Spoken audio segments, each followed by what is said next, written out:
Worthy, তুই যে মোটা, তোকে এ জামা পরলে মানাতো না। আর বিশেষ কথা, আমি আর নিপা তো সারা মার্কেট খুঁজেছি, কিন্তু তোর সাইজের ম্যাচিং কোনো জামা পাইনি। সরি অর্থি, তুই বরং অন্য কিছু পরে আয়, আমরা তোকে সাজিয়ে দিব। যা।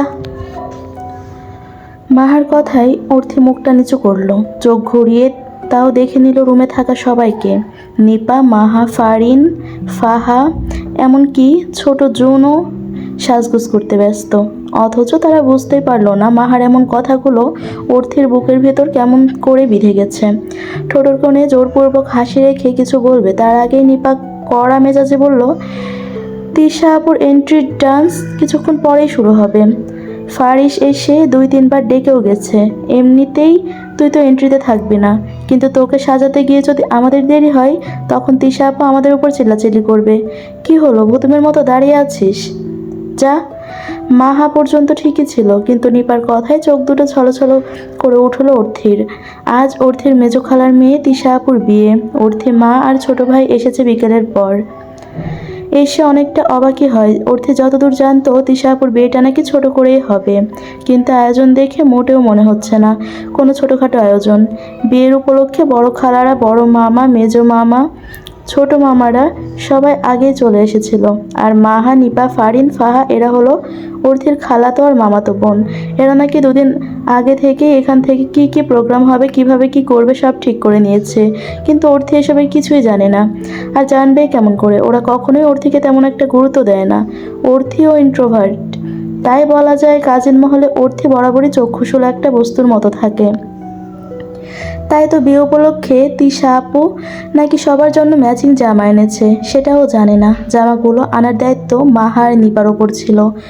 তাদের সবার শারীরিক গঠন সমান হওয়ায় সমস্যা হয়নি, কিন্তু যত সমস্যা বাধে অর্থের বেলায়। সে মোটা, এটা তো অজুহাত মাত্র। নিপা, মাহা, ফারিন এরা নিশ্চয়ই তার গায়ের মাপের কোনো জামা হবে কিনা খুঁজেই দেখেনি। আর দেহের গঠনের দিকে একটু বেশি হওয়ায় প্রতিদিন এমন কোনো না কোনো কথা তাকে শুনতেই হয়। আর এটা শুধু তিশা আপুর বিয়ে যে এমন নয়, এর আগেও ও 2বার অর্থির সাথে এমনটা হয়েছে। কিন্তু এবার নাকি সবার জন্য একই জামা এনেছে, কেউ বাদ যায়নি সে তালিকা থেকে।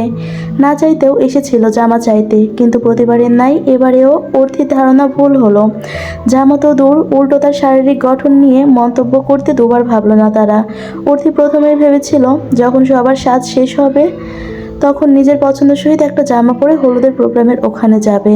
তাই অর্থি এতক্ষণ মা খালাদের রুমে বসেছিল চুপটি করে। এতদিন পর একসাথে হয়ে মা খালারা নিজেদের কথায় এমন মশগুল হলো যে তারা ছাড়া জলজ্যান্ত একটি মেয়ে তাদের রুমে রয়েছে সে ধ্যান হলো না কারোরই। কিন্তু বিপত্তি ঘটায় ফারিস নামক ডানপিটে ছেলেটি।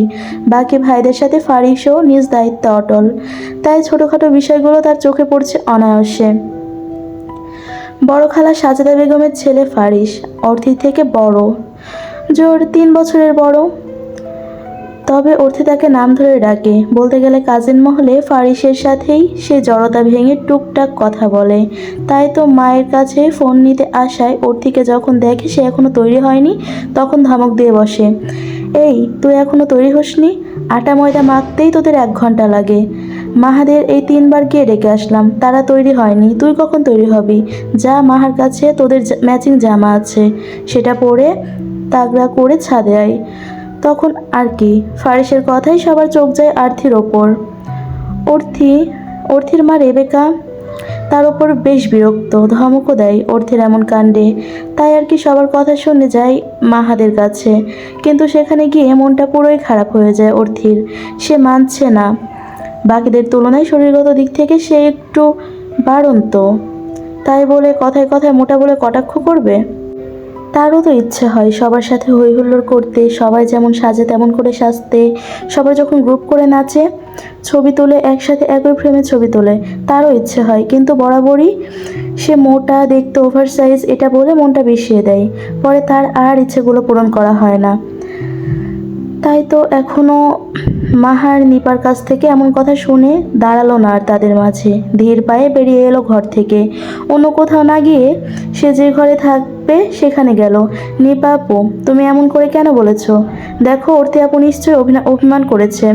ফাহা নিপার এমন ব্যবহার দেখে মোটেও খুশি হয়নি। তারা তো অনেকদিন আগে থেকে প্ল্যান করছিল, কিন্তু ওর থেকে কিছু বলেনি।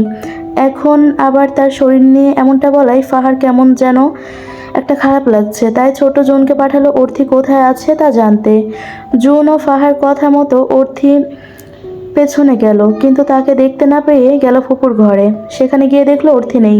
চলে আসতে নিবে তখন সাজেদা বেগম বললেন, অর্থি তো তাদের ঘরে থাকার কথা, কিন্তু জুন তাকে এখানে কেন খুঁজছে? তাই ছোট জুন সবটা বলে, জানো ফুপু, অর্থি আপুর জন্য জামা ম্যাচিং হয়নি, তাই আপু মন খারাপ করে চলে এসেছে। ফাহা আপু তো ডাকতে বলেছে, কিন্তু আপু তো নেই।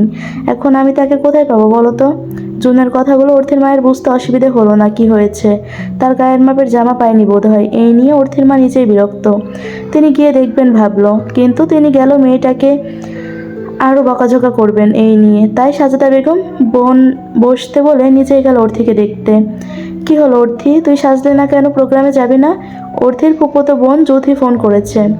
যেখানে মানুষের মায়ের দিকে কাজিনদের সাথে ভাব বেশি থাকে, সেখানে অর্থের বাবার দিকে কাজিনদের সাথে ভাব বেশি। সবাই নয়, কিছু কিছু মানুষ, যেমন জ্যোতির সাথে তার অনেক ভাব। অর্থিও মন খুলে জ্যোতিকে নিজের সব কথা বলতে পারে। তাই তো মন খারাপ থাকায় অর্থি জ্যোতিকে ফোন দেয়, নিজের দুঃখ প্রকাশ করে তার কাছে। জ্যোতির রাগ হয় তাদের ওপর, তারা মানুষের বডি শেমিং করে কি মজা পায় কে জানে। তবুও অর্থিকে বোঝাই, পরিস না ওই জামা, আমার বোনটাকে যে কোনো জামাই এমনিতেই সুন্দর লাগবে। তারপর উৎসুক হয়ে বলে, তুই অলিভ কালারের জামাটা পর, ওটাই তোকে বেশ মানায়। এরপর নিজেকে হালকা করে জ্যোতির কথায় ওই জামাটা পরতে নেয়, কিন্তু দরজায় শব্দ হলো। খুলতে গিয়ে দেখে সাজেদা বেগম দাঁড়িয়ে আছে, হাতে একটি প্যাকেট। অর্থিকে দেখে তিনি এগিয়ে এলেন আর বললেন, কি হয়েছে আমার আম্মাটার, এখনো তৈরি হয়নি কেন? সাজেদা বেগমের কথায় অর্থি কিছু বলল না, চুপ করে মাথা নত করে রাখলো। অর্থির আবার একটা স্বভাব আছে, অভিমান করে থাকা অবস্থায় কেউ যদি তার সাথে আদুরেভাবে কথা বলে তখন তার ভীষণ কান্না পায়, একদম নাক ফুলিয়ে ফুপিয়ে ফুপিয়ে কাঁদবে।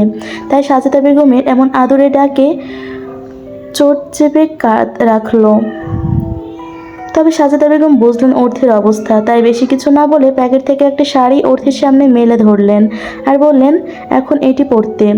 অর্থি শাড়ি পছন্দের, কিন্তু ওই যে মানুষ কাউকে বাজে মন্তব্য করতে দুবার ভাবে না, তাই সেভাবে কোনো অনুষ্ঠানে সে শাড়ি পরেনি।